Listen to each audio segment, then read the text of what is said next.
Hello, and we are live and back by popular request. We have the number one listen to podcast guest for you today. We're starting right after this.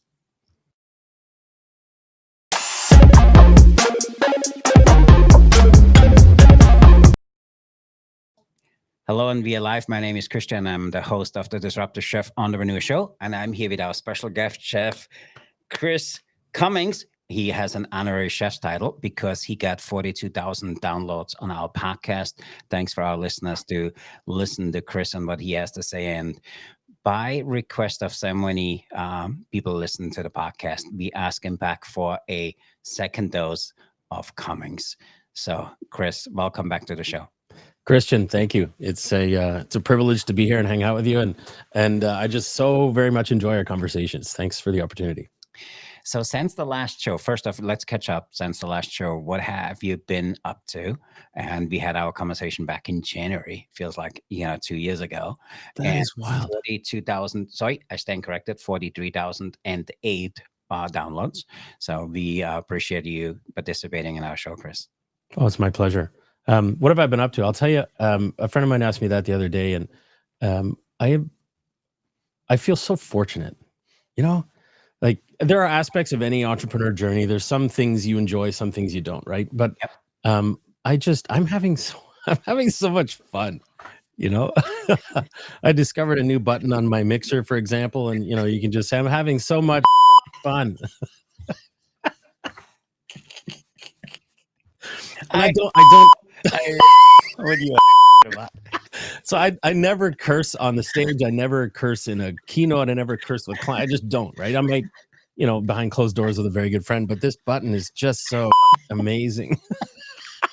So when you say, what have I been up to? I've been exploring different ways to grow my business. And I've been learning a lot. I've been attending a lot of trainings on some AI stuff. I've been attending trainings on presentation skills and how to show up better in this medium, and a lot of self-education in addition to giving the keynotes and doing the trainings. It's been a great ride, man. And for me, it has been really an eye-opener since you and I had our first conversation here. The whole idea and the whole premise behind, I honestly believe it doesn't matter how great your product is if you can't tell the story, and you're the king of storytelling. And looking at where, for me, where we have started and where we have come. By the way, we have a special announcement afterwards because Chris has some other new record for us. Actually, let's do it now. It is no. So this is our 100th episode, Chris. Welcome to our 100th episode. That's right. It's a privilege to be here for the 100th. It is absolutely amazing. See that, right? A couple of fun toys. That's hilarious. It's just so wrong. But you're right, though. When you talk about, you can have an idea and you can be really good at a product or a service or something. But if you're incapable of communicating, that will hold you back. And I heard a friend of mine recently said, if you have a story, but you're not very good at telling the story, someone else may tell that story not in the way in which you want it told. Yeah. Right?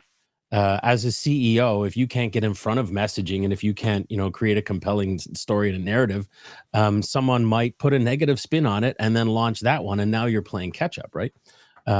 So yeah, I mean, you and I already bond on this. The ability to communicate, whether it's live in person or live on Zoom or live in a podcast environment like this, is really important. And equally as important is the ability to craft a story, right? To relay information in a way that that is sticky and that people want to listen. I had a client recently say, our keynotes tend to be 45 minutes. That's how much time we have for keynotes.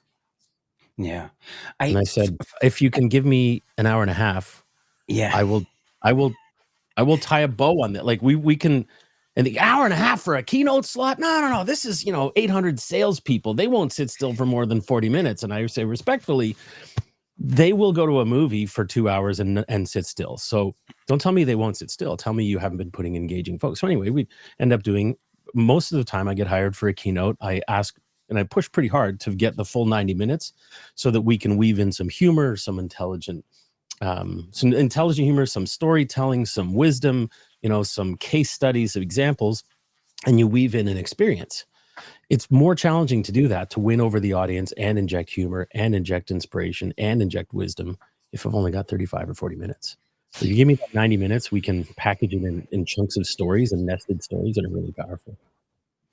I absolutely love that. And for me, I'm looking at my notes here from our last show. There was something you said which was super powerful. And you said the power of a great story can have a massive effect on the audience and define you as an influence or as a subject matter expert.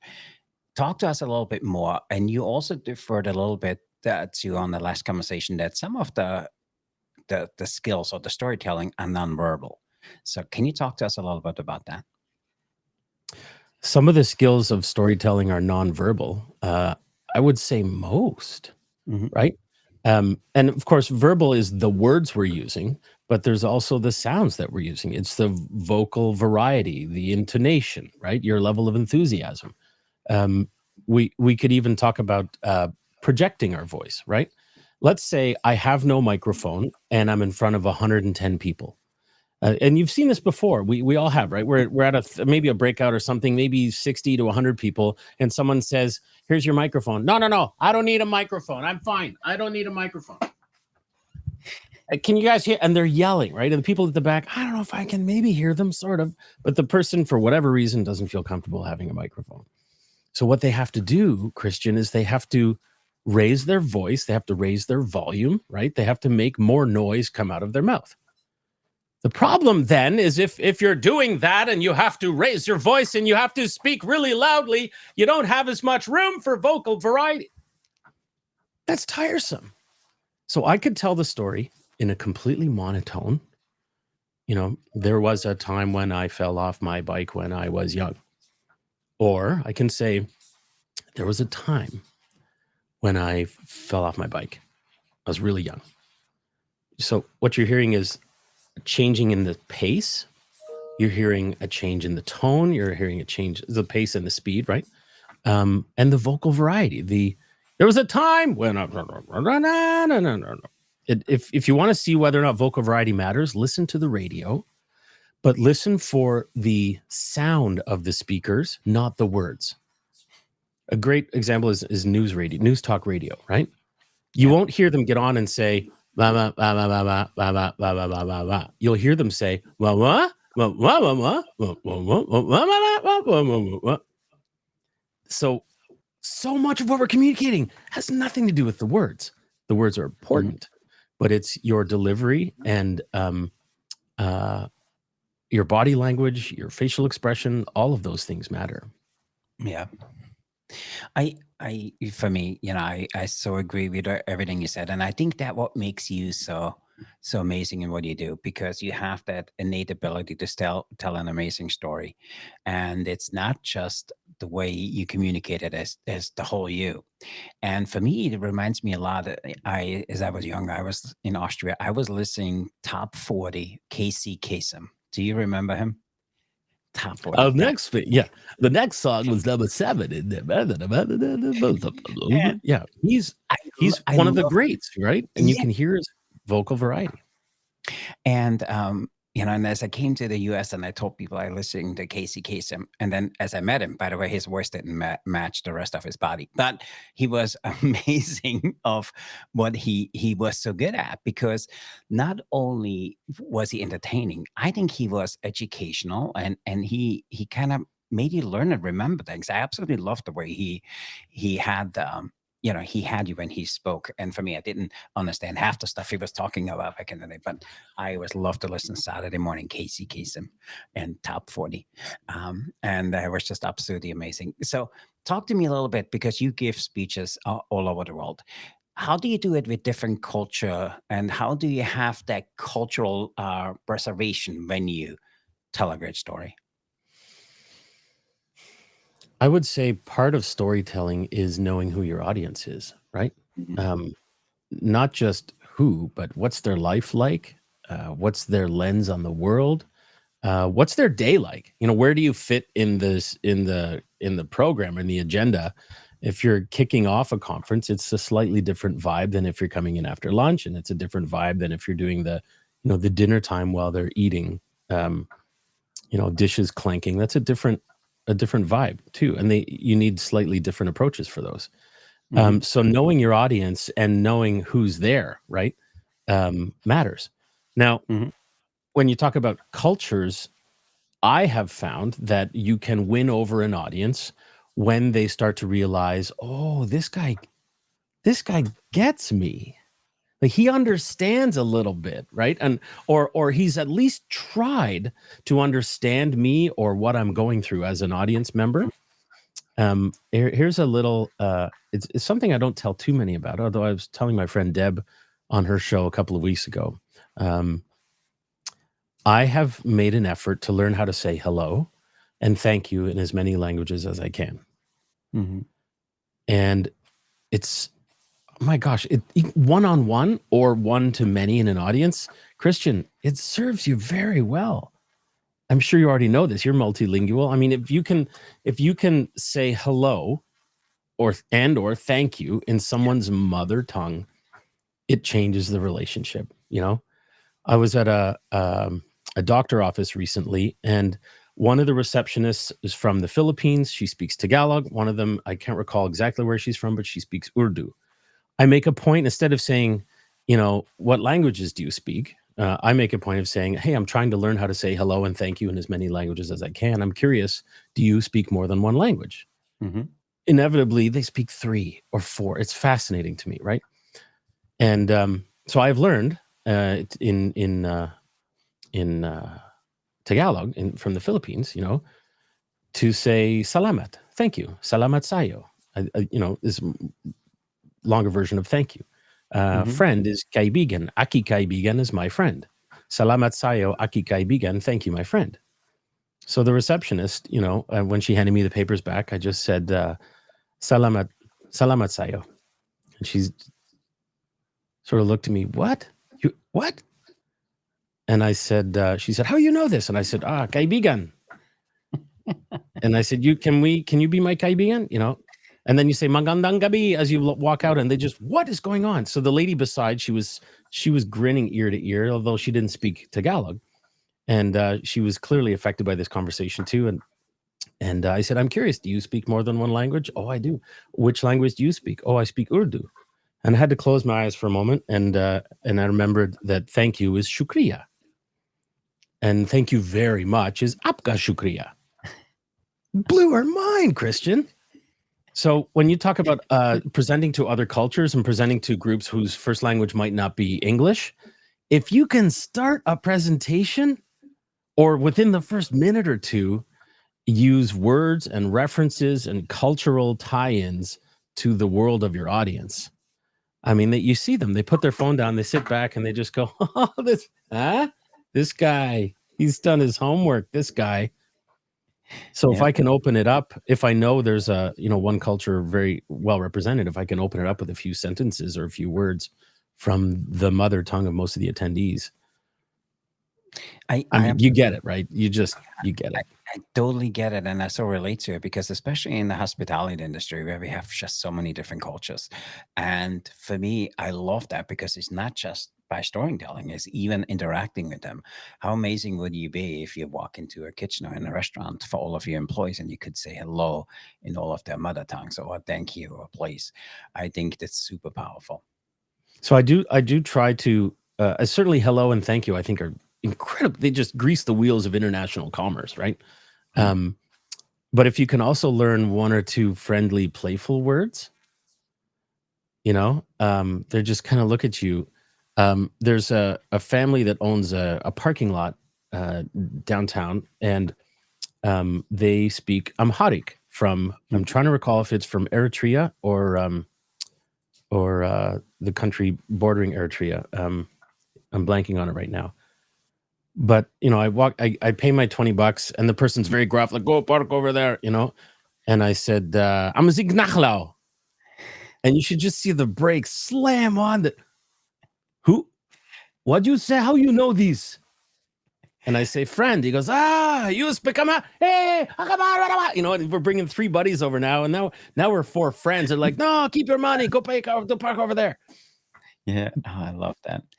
Just learning a couple of words and a couple of, I think if you could walk in as a business owner anywhere and you can just say hello to people, it goes a long way, right? I love that. And there was a story you told, and maybe you want to tell that story to our listeners, where you were asked to give a speech for this organization.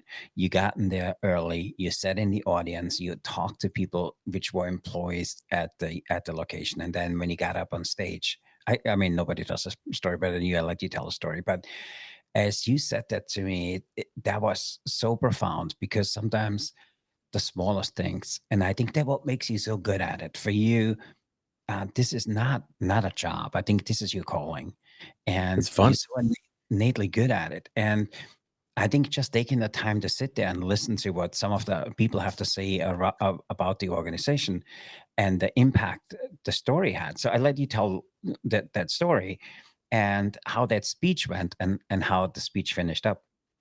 Well, you know, what's funny is you're kind of referencing most of my keynotes, right? You've heard about 1 or 2, but you're referencing pretty much all of them. So it's funny. When I arrive early, I do not wear the conference lanyard. You know, the Yes. thing that says speaker, right? I don't wear that, because if I do, most of the conversations are, who are you? Oh, speaker. So what are you going to be speaking about, right? And then what you want me to tell you my speech now and then in an hour and a half? That, you know, so I often, if someone finds out I'm giving a presentation, what are you going to say today? I tell them, I smile, I say, I don't know yet, which throws them off. But I think the one you're referencing, and I do this at all engagements, I will just go almost, you know, in your Chrome browser, there's the incognito mode, right? I'll just go incognito. Nobody knows me. I'm not a celebrity. You know, I can just wander in. I don't wear the speaker part, so they just think I'm a random attendee, and we just chat. How's it going? Oh, where are you from? Oh, cool. How long you been in the business? Oh, yeah. You know, what do you like about the business? What drives you crazy about the business? And so I think the one you're referencing, I was sitting at one of the round tables, you know, and there's, I don't know, 500 or 600 people.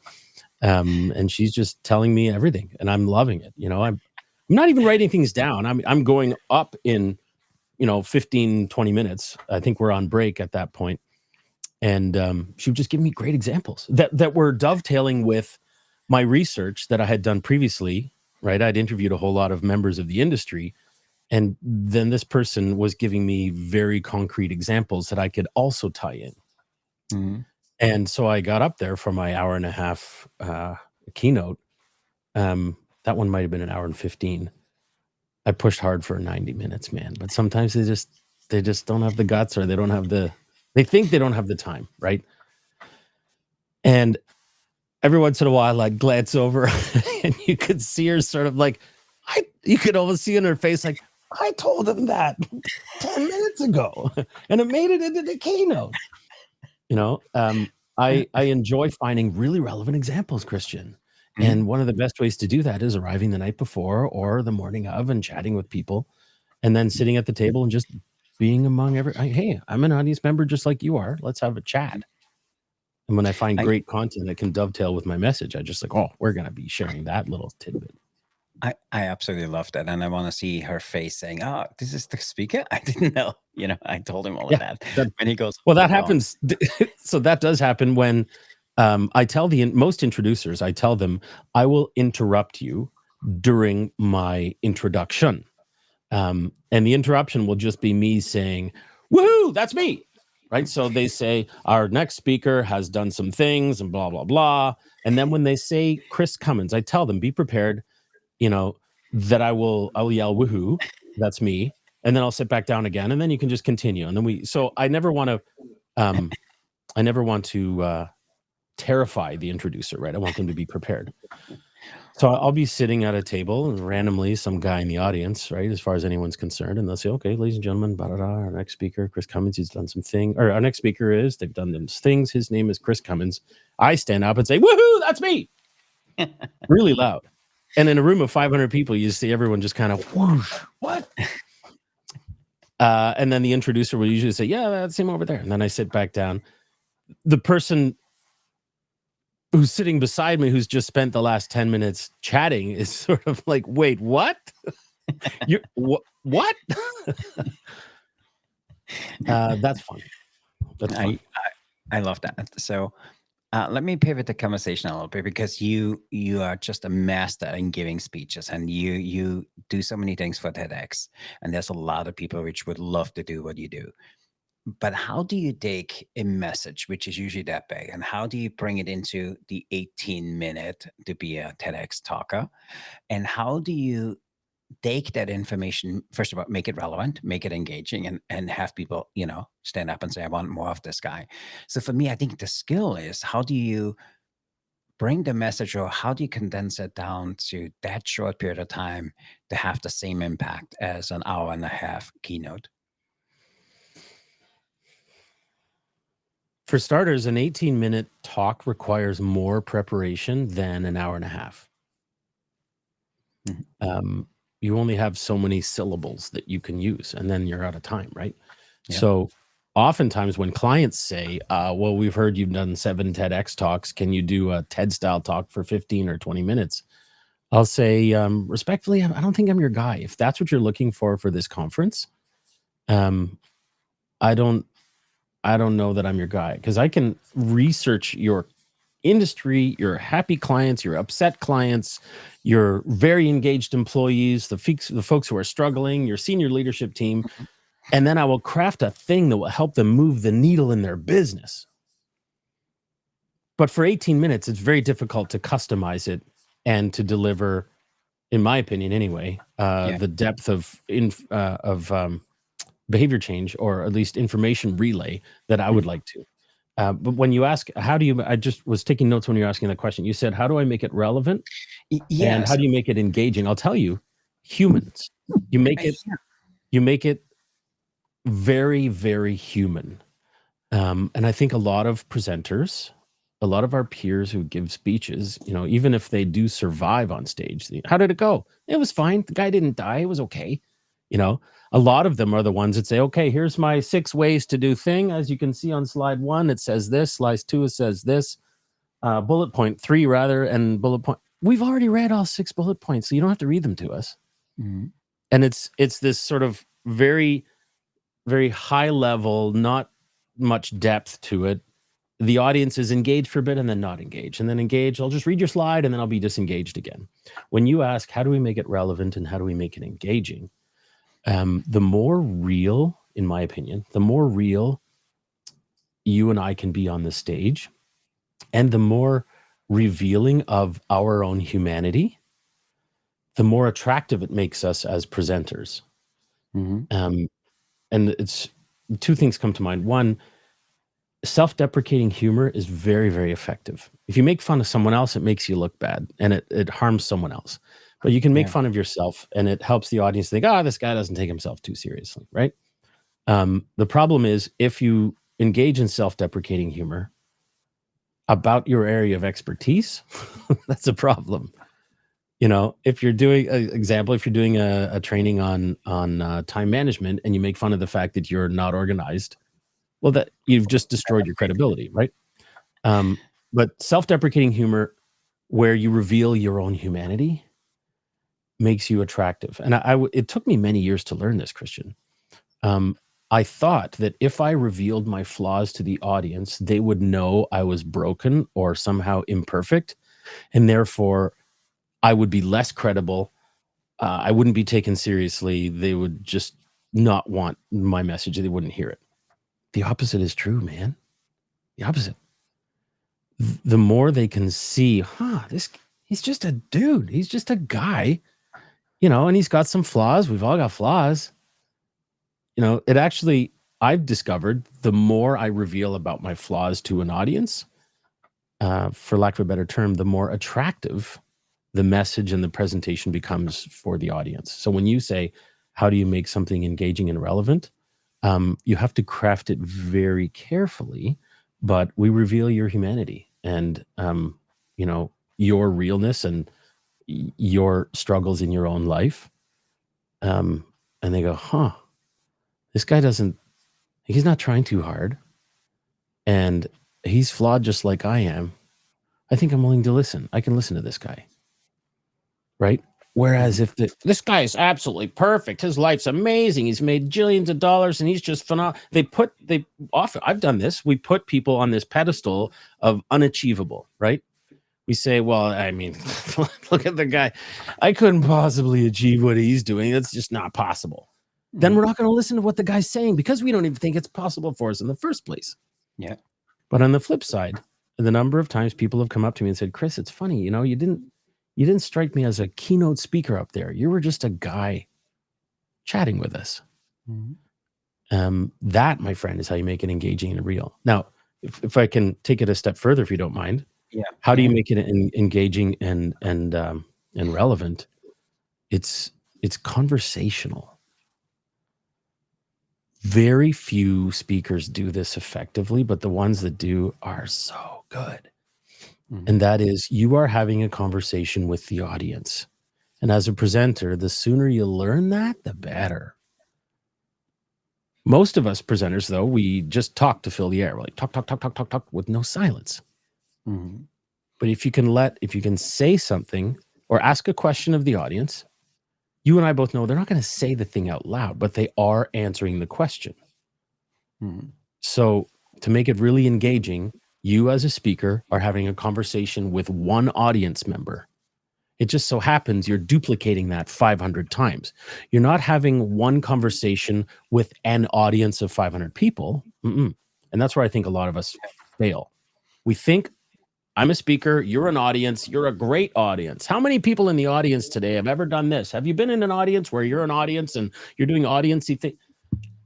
They think they're an audience. You think you're a speaker. You're speaking, having one conversation with one audience. That's not the case. You're having one conversation with 500 people simultaneously. So stop calling them an audience and start calling them you. Not how many of you have ever been in a car. You say, have you ever been in a car? And they go, oh, I've been in a car. So to make it really engaging, you study the art of conversation, and it's almost like you lull the audience members into this state of, I'm having a chat with my buddy Chris. As opposed to, I'm one of 499 other people who are experiencing this canned talk he's giving, right? I have received enough feedback from enough organizers and audiences that consistently say that. They say, Chris, I glanced down around the room at one point, and you could just see, like, you had everybody. Everyone's phones are down. They're just like, keep talking. And it's because you're having that one conversation with one person in their mind. And if you break that concentration by reminding them that they're in an audience, they snap out of that little trance, and then it's less engaging, and they go flip through their phones and move on to the next. Does that answer your question? Absolutely. And so I think this was just amazing stuff. So therefore, our disclaimer on the bottom, this is not a podcast. What Chris just gave you is a masterclass on how to give an amazing speech. So again, remember, this is not a podcast. Chris just turned this into a masterclass. I mean, that's just super powerful. And again, you make it sound so easy. So staying within the whole TEDx, can you give our listeners a little bit of experience? How was TEDx number 1, 2, and how did it work? And how did your interest come? Did you pursue them? Did they come to you? I'm curious to know how your TEDx journey went. Sure. I can tell you the first TEDx was absolutely terrifying. I mean, my brain assigned a lot of value to and has a lot of respect for that logo, right?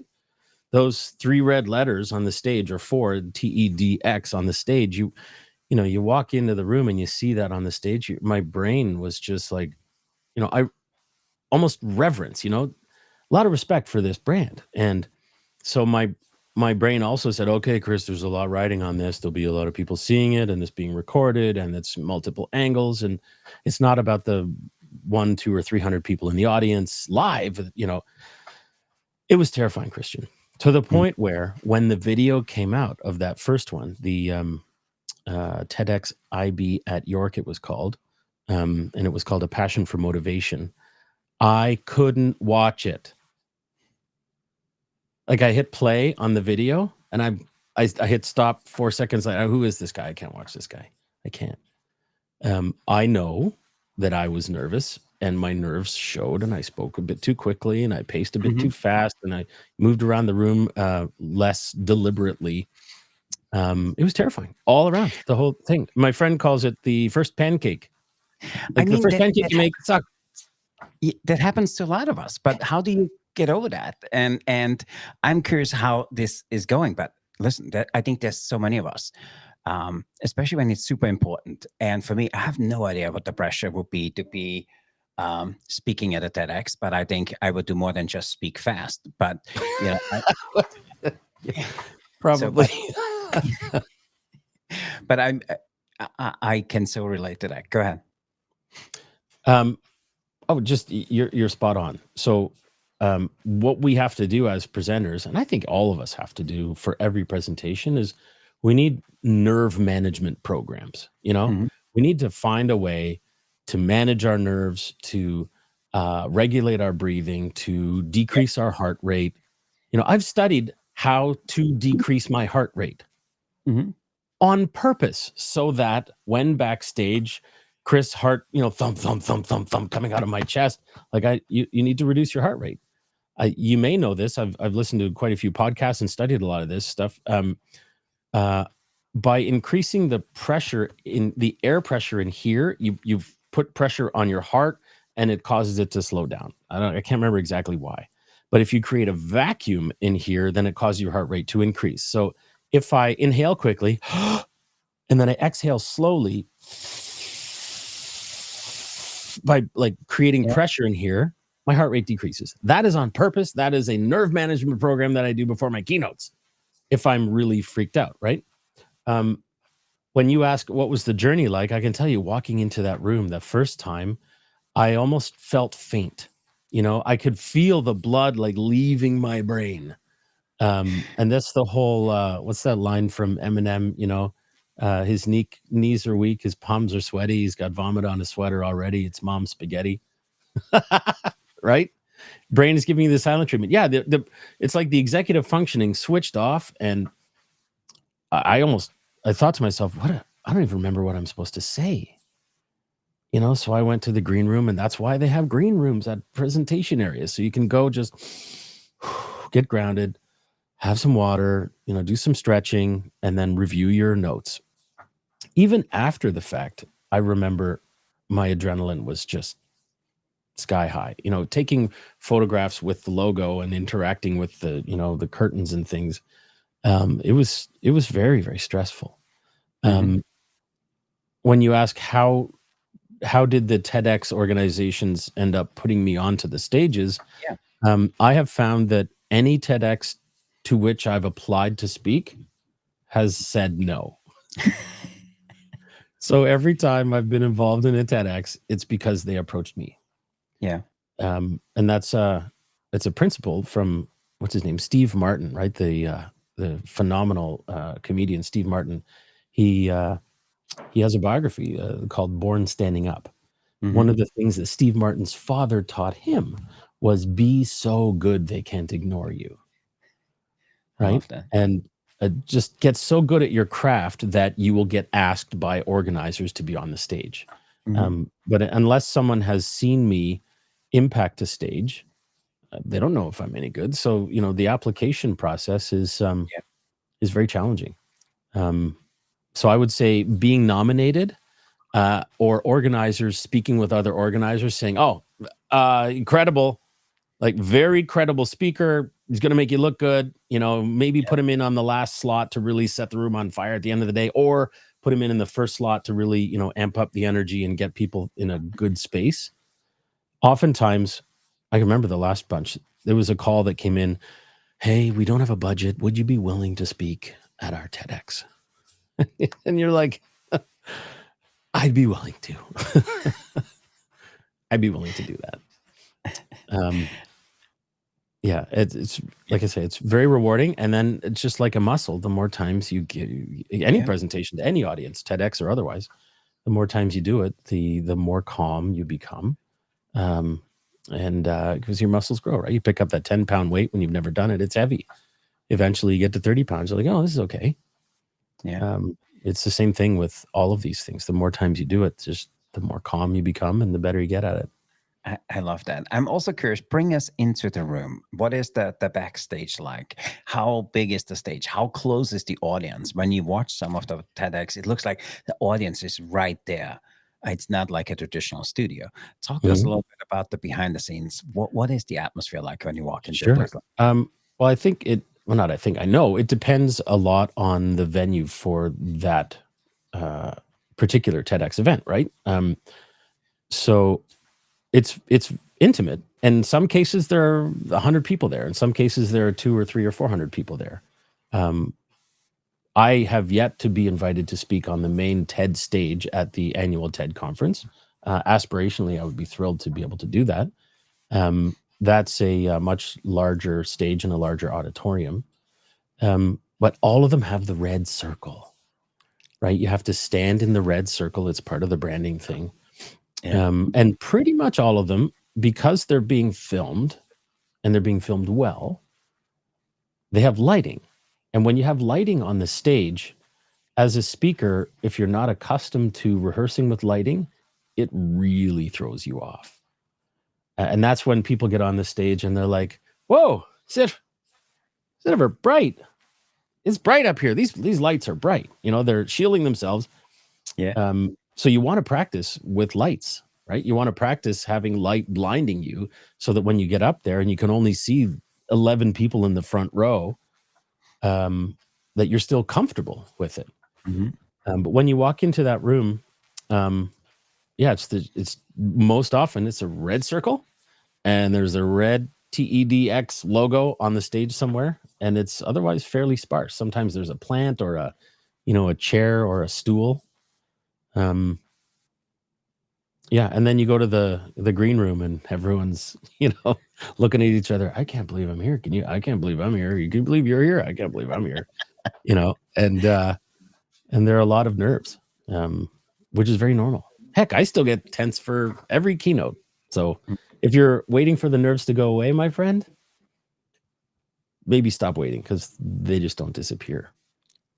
I love that. And I want to kind of bring it back to our audience with chefs, because what Chris is telling you here is, if you want to go and advocate for yourself, for your team, for whatever you do, you need to be prepared, because there will be lights in your face and you need to be prepared for that.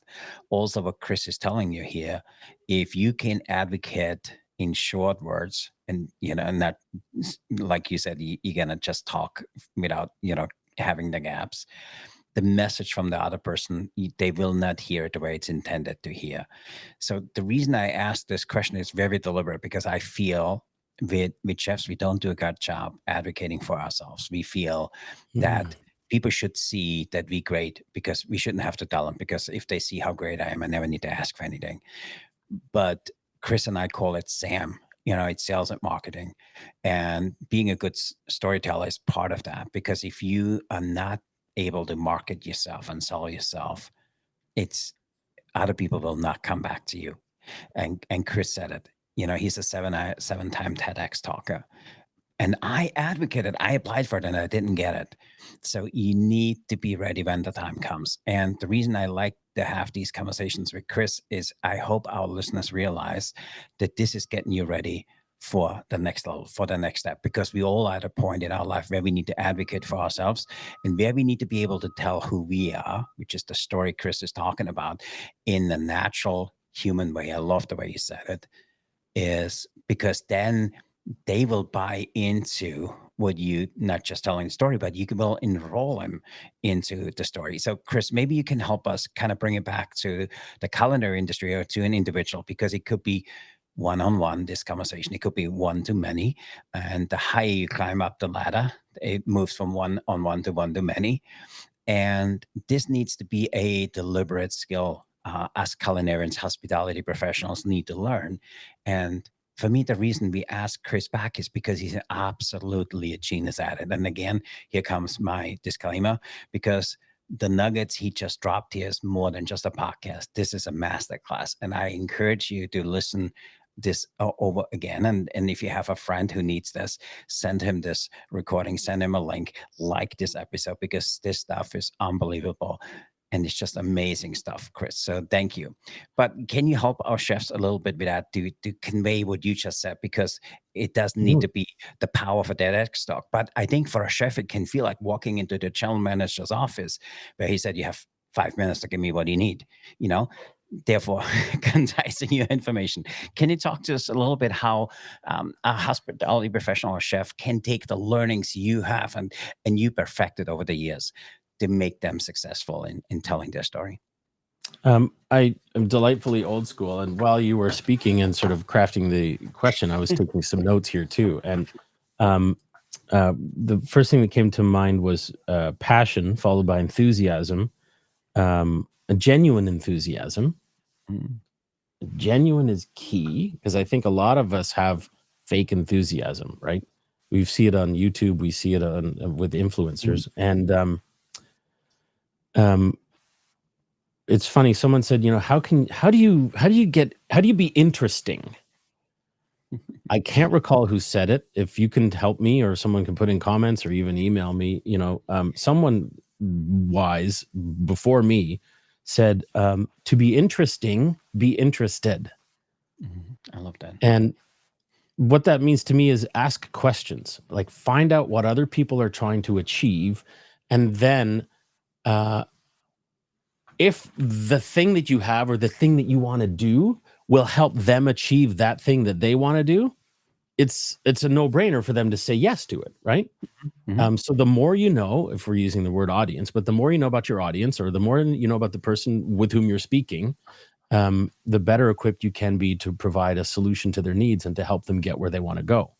But if I came up to you and I said, Christian, I probably got a couple ideas that might help your people. I don't know. Maybe they won't. They might. I hate my job. Anyway, how are you, buddy? Like if I right? If I came up to you with that vibe, it's just a different vibe, right? So like genuine enthusiasm matters. So I would argue that we need to figure out, how can we be ourselves, not how can we be the try too hard presenter me that I used to be when I first started speaking. There's try too hard presenter Chris, and then there's the guy you're talking with today, Chris. It's just me being me, right? Yep. And then there's the I'm really nervous. I'm really nervous. There's also that Chris, right? So if I'm really nervous, Chris, and I hear, I should be enthusiastic, really nervous Chris goes, okay, I guess this is the way I should be enthusiastic, and like and subscribe, and we're so excited to have Christian J. Fisher on our show today, and we're going to be having an amazing pod. Okay, dude, that's too much, right? So we need to overcome the nerves and be more conversational. So if you're asking how can we do it, I would say picture yourself talking to your best friend. Whether you're speaking to an audience of hundreds of people, or you're speaking with a CEO that you're intimidated by, speak to them in a conversational tone like they're your best friend, not in the puffed up presentery self that you think you need to be, right? It took years for me to realize that the more, quote, professional I tried to be, the more plastic and pretend I appeared for the listeners. And it took quite a few speaker friends of mine to say, Chris, man, dude, like the guy you are right now is the guy you should be on that stage. Really? Is that okay? He's not that professional. That's the guy you need to be on stage. Whereas on stage, I was like, good evening. It's a pleasure to be here today. And it's my honor and privilege to be your keynote speaker. Okay, buddy, who is this guy? So I think if you can, to tie back to your question, how can we help your chef peers? You have permission to be passionate. You have permission to be enthusiastic. Just don't be the presenter super nervous enthusiast. Just have some enthusiasm. When you bring an idea with enthusiasm, it's more likely to sell. What is that phrase? I learned it from Jeffrey Gitomer, but I mean, so many other people talk about it as well. But I got it from Jeffrey Gitomer's Little Red Book of Selling. People buy people. Mm-hmm. Products, services, packaging, ideas, all those other things are secondary. They buy you first. Yeah. So and when you're trying to sell an idea, you're trying to share a story, you're trying to convince someone over to your perspective, you have to be real, because otherwise, whatever you're saying, they don't even hear it because they're going, this guy's just trying too hard, man. He feels fake. He's hiding something. None of your words matter at that point because you haven't even made it past their first filter yet. Yeah. I absolutely love that. And kind of coming back for me, in my mind, I hear how you started out. And I want everybody here on the listeners to hear your audience might be different than Chris's audience, where he gives a speech to. Yours might be coworkers, it might be the people which work for you, it might be your clients. But really understanding what drives them is super powerful. And then when you go on stage, which is your opportunity to kind of enroll them, they say, "Oh my, this is my guy. This is my guy." And for me, those skills are just so super important in our industry because this is not taught in culinary school or hospitality school. And I got a master's in hospitality and restaurant management. Nobody ever talked about that this is important. How do we bring it back? And how can somebody who needs to develop that muscle, how do you recommend they start?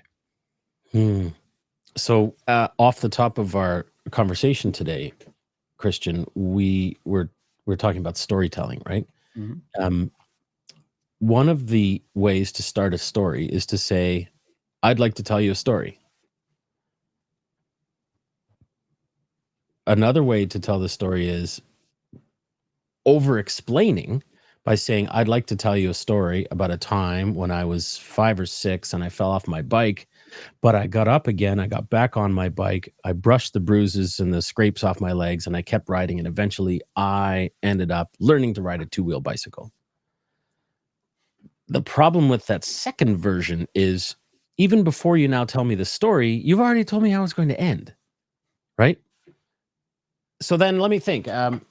I was like 5 or 6. I think I was 6 because we had the white car. No, you know what? I was 7 when I fell off my bike. That's right. I was 7 and I was riding along and they've told you, I want to tell you a story. Then they essentially summarize the story and then they go into an over talkative version with far too many extraneous details that don't matter because they're tripping on themselves about the story.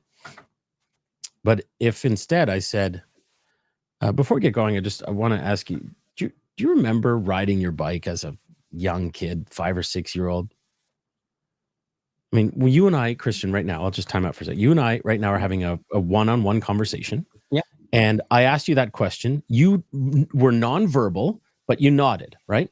Mm-hmm. If I'm in front of 1,000 people, 2,500 people, or one person, you ask that question, they're like, yeah, I can put myself there. Yeah. Off the top of this conversation, you ask, how do you make things relevant and engaging? That is how you do it, man. You ask a question and you get them into that space, the shared humanity that we've all lived. Do you remember your favorite food as a kid when you smelled it, but you weren't allowed to have it? You're like, been there. I have totally been there. Weaving that kind of thing into stories makes them very engaging. I love that. So if you start off a story by giving too much of the story at the outset, they're not listening and not interested. If you set it up too much, same thing. For comedians, we set up a joke, we do a bit of setup, and then we just go. If you too much setup and it loses its momentum, you follow? Mm-hmm. Mm-hmm. So the same thing here in storytelling, right? We'll get into the content in just a moment, but I tell you, something happened on the way to Abu Dhabi. I was in the airport and, they're like, airport, I've been there. I can picture that. Right. And now they're listening. Mm-hmm. So when you say, how can we win over a one-on-one meeting, if we're speaking with peers of 5 people at a boardroom table, if we're speaking with a group purchasing officer, whatever, engaging with a real human story off the top, man, it makes you attractive as a human. It helps them see a little bit more of your integrity, of the way you work, your wiring, um, your mindset, and they get to see some of your enthusiasm, right? Um, and if Gitomer is to be believed, Jeffrey Gitomer, if people buy people first, products, services, packaging, and ideas, all Yep. those things are secondary, then um, I would argue it's your passion and your enthusiasm that will help sell those ideas. I, I so love all of that, and I hope that the listeners kind of take note of that. And in our industry, what I hear a lot, and I'm sure you hear it with yours, it's hard for me because I'm an introvert. I can do this. I can stand up. I can really advocate for myself. I'm an introvert. What is your feedback to somebody who feels they're an introvert and they're not really made for this? And I don't want to be on center stage because that's not who I am. Well, it, it's interesting. Some of the very interesting speaker friends that I have are extroverts. I mean, they're just rah rah rah. Let's go hang out and meet new people. Um, but some of them are very introverted. They don't have, a huge gaggle of friends. They have the one or two or three friends that are really close, and so yeah, I don't need to go make 20 more friends. Yep. So I'm not convinced necessarily that introversion or extroversion will help you be a better speaker. I will say that if you're telling yourself, I can't present ideas because I'm an introvert, I think that's a limiting belief that is not accurate. Um, I think it's possible for you to become calm enough to tell an engaging, very human story without being an extrovert, lampshade on your head, center of the attention party. It's possible. And some would argue they're even more effective because they get on the stage and they're not all over energetic. They just get on the stage and they own it, right? They're not, I'm there. Oh, geez, where do I start? Okay, can I have a clicker? Is it working? Can you hear me? Right? That we've coached that out of them, and Yep. they get up there and they own the room, and the audience goes, "Oh, this person's going to be great." They're not even look at them. I mean, Yeah. meanwhile, inside their heart's pounding, right? And their palms are super sweaty, and they're wearing I wear t-shirts underneath all of my dress shirts because otherwise they get wet here, right? That's how it goes. So on the outside, though, because we've coached them through it, they look like they own the room. They look like they are super calm up there, even though they're not. But I don't think it's an extroversion or introversion thing. Some extroverts will say, "I can get on the stage and just talk." It's true, but um, if you can really do your homework and weave together a story, I don't think it has to do with extroversion or introversion. It really doesn't.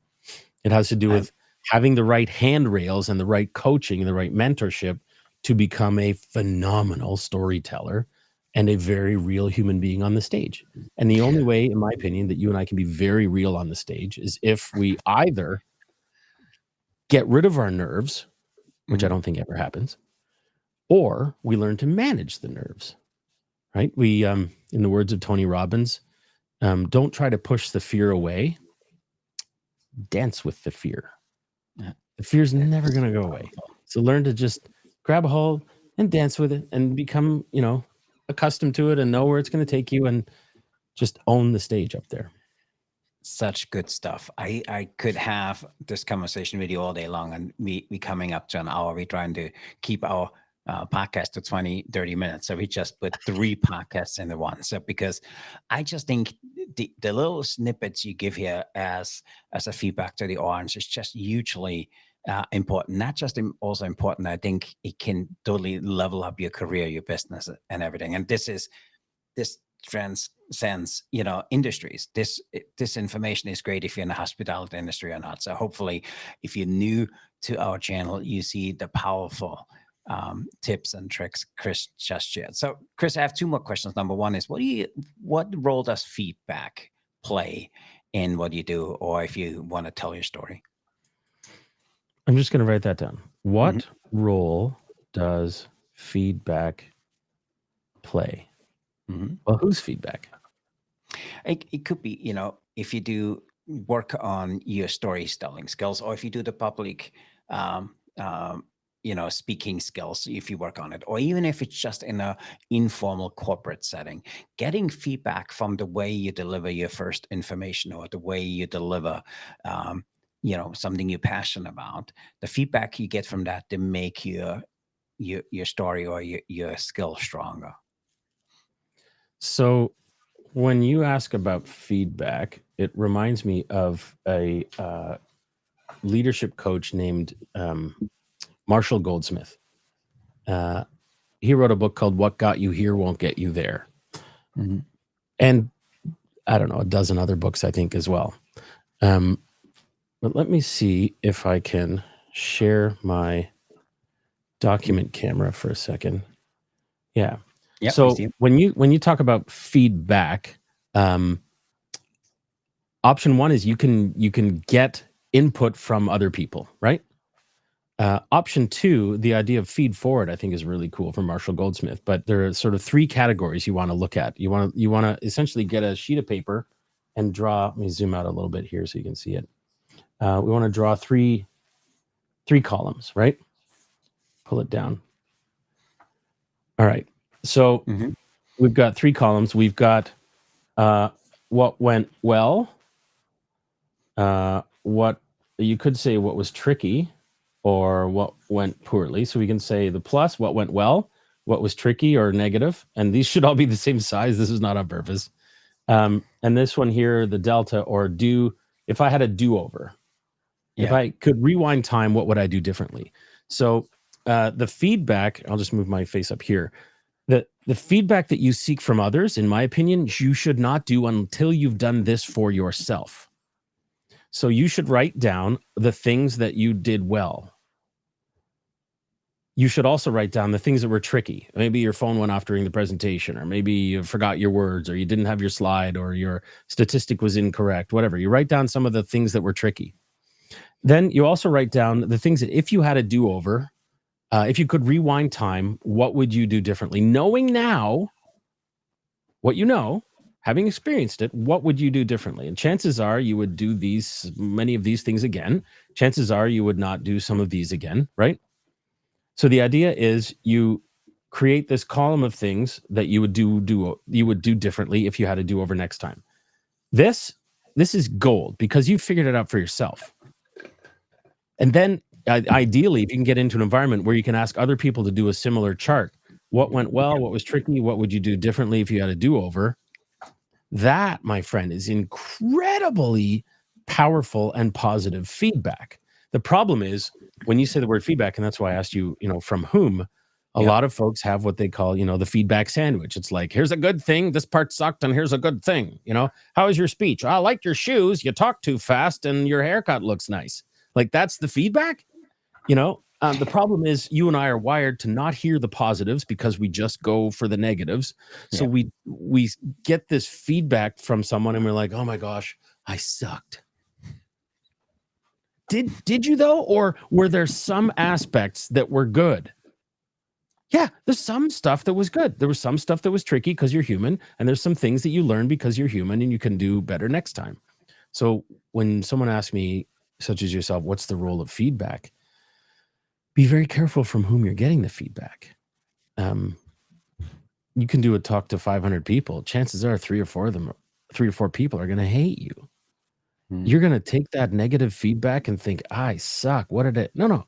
You positively impacted 497 people. Let's focus on that. Right. Um, so be careful from whom you're receiving feedback, and have this conversation with yourself first, and then ask the person giving you the feedback to do the same. Bonus points if these can be in chronological order, right? Mhm. So what we don't want to do is do well, tricky, and do over, um, as they're happening. Like, this was good, this thing was negative, this thing was negative, this thing you should do differently, this thing was good. We don't want that kind of feedback because it's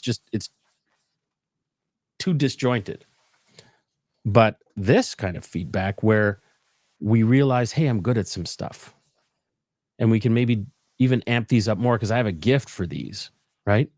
And yeah, these were tricky. That was just nerves. And this one here, I forgot to bring batteries for the microphone. That's easily fixable, you know.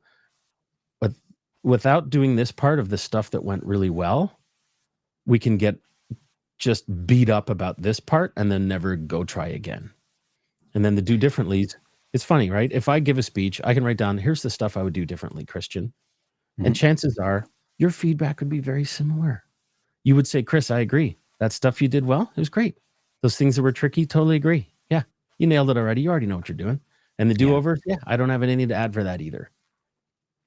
That's super powerful, super powerful. I love the illustration, the way you do it. It's just always, hits me because it's absolutely amazing, and it shows really, um, it drives the point home. Absolutely, absolutely Feedback amazing. conversation. I mean, if you can get we've taught leaders at retail chains this stuff, right? Where after a shift, everybody is coming up to them and saying, okay, boss, this is what went well on the shift. This is what was tricky on the shift. And this is what I would do differently next time. Hmm. You don't even have to give them the feedback now. They've given themselves the feedback. And they've created an environment where, their brain feels safe, right? They feel like, hey, I'm not totally flawed.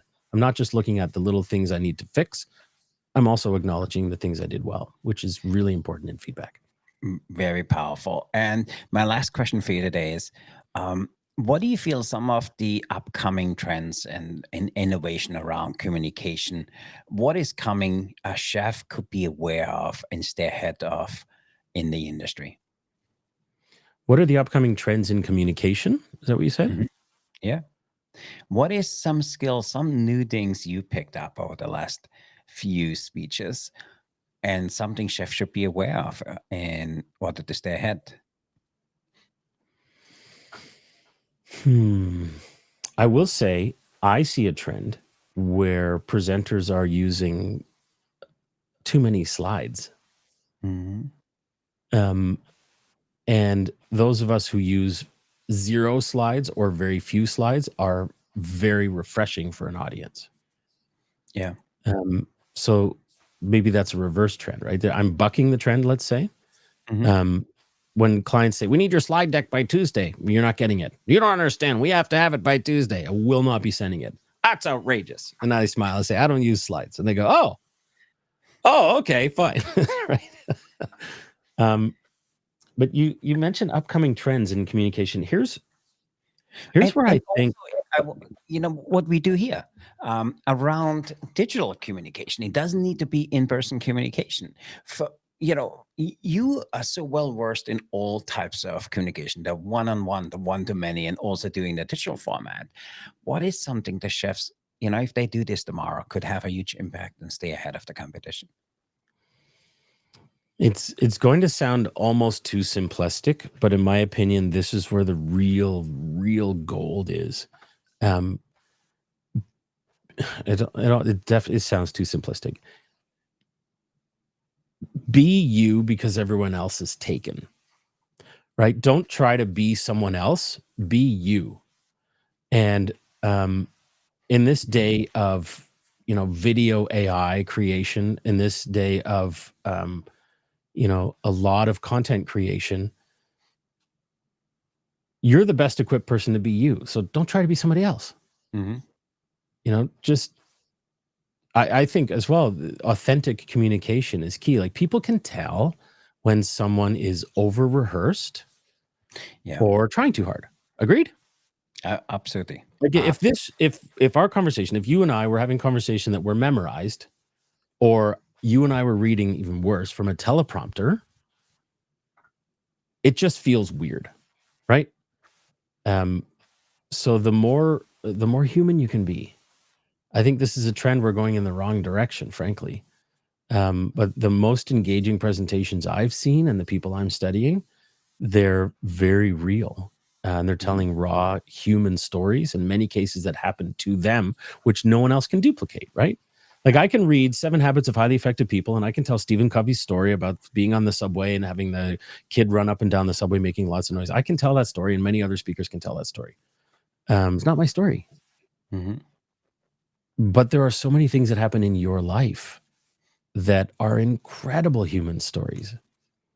Christian, I know we're going overtime here, but I just want to share quickly the number of times people have said, "Oh, I want to be a speaker, but nothing interesting has happened in my life." I go, I'm going to go ahead and disagree. Grab a file folder. We're going to call it a premise file.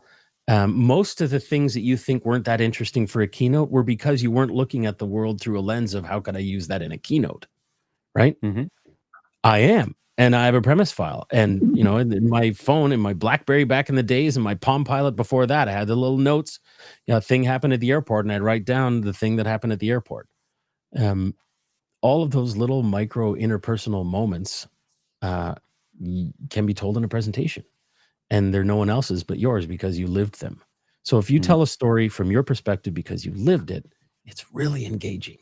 If you tell a story from a third person narrator who didn't live it, they can tell, you know? Mhm. So I think the trend, frankly, is as AI continues to dominate more and more, I think humanity shining through your humanness, your flawed humanness, your realness will sell and make you an incredible persuader and I influencer. absolutely love that. It's so true because I honestly feel we so overconnected yet underrelated. And having somebody who's real is absolutely amazing because if there's one thing COVID did for us, we know if somebody is, you know. Right. Or if How we have another button. Are they trying too hard or not? We're not sure. Yeah, it's a joy to hang out with you, Christian. I appreciate the opportunity to have these yeah. conversations with you. No, it's the same here. And as always, I want to say thanks for the gift of your time. And there was just so much valuable stuff you dropped here today. And I hope our listeners will listen to this over and over again because this is relatable stuff. And you can do this for the next 5 and 10 years coming, and you're still going to be relevant because it's real, it's basic, and it's actionable. And for me, I want to actually up layer one. I think the reason you're so good in what you do is because you lived it. You didn't read about it, hear about it, or seen it. You became you, but you did all of those things. You told us today. And I think that's just super powerful for me. And I really appreciate your friendship and thanks for the gift of your time for being here with us today. It's an honor. So Thank you for your time. it's always amazing. If you wouldn't be Canadian, I think you would be just so amazing.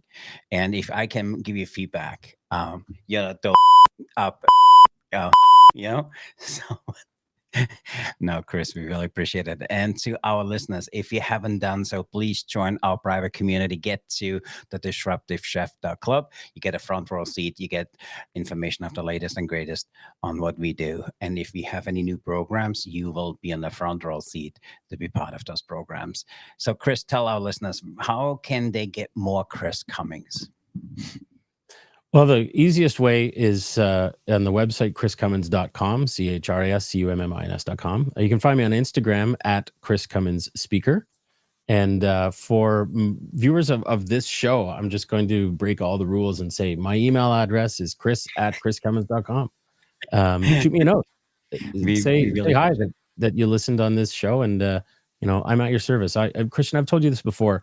I get great joy putting great people in touch with great people to just go do great things, and I think people who find you attractive intellectually and people who find this information attractive are the kind of people I enjoy hanging out with. And so, send me an email. Let's connect on LinkedIn is a big deal for me as well, and let's keep in touch. Awesome. And I appreciate it. And, we need to raise the roof because I want to say thanks again for being here on show number 100. I feel like we came 100. a long way. My very first show was not the greatest. And I still don't like the way I sound. I still don't like the way I look. And the team behind me edits these things. It's hard for me to listen. So I try to turn on the music. So I don't think that's ever going to go away. But I really appreciate you sharing your gift on speaking and building relationships and making those relevant in the stories you tell. So, Chris, thanks for being here today. And to our listeners, if you haven't done so, join our private chef community, which is the Disruptive Chef Club. Become part, get the best of the best. Until next time, Remember to disrupt your kitchen, fire up your career, stay hungry for change. I'm Christian, your disruptive chef entrepreneur host, here with guest number 100, Chris Cummins. We really appreciate you. So with that, I want to say thank you. Be the change, be the challenge, and be the chef who sets the world on fire. Stay hungry for change and keep disrupting. Thanks, everybody. Thanks for being here today.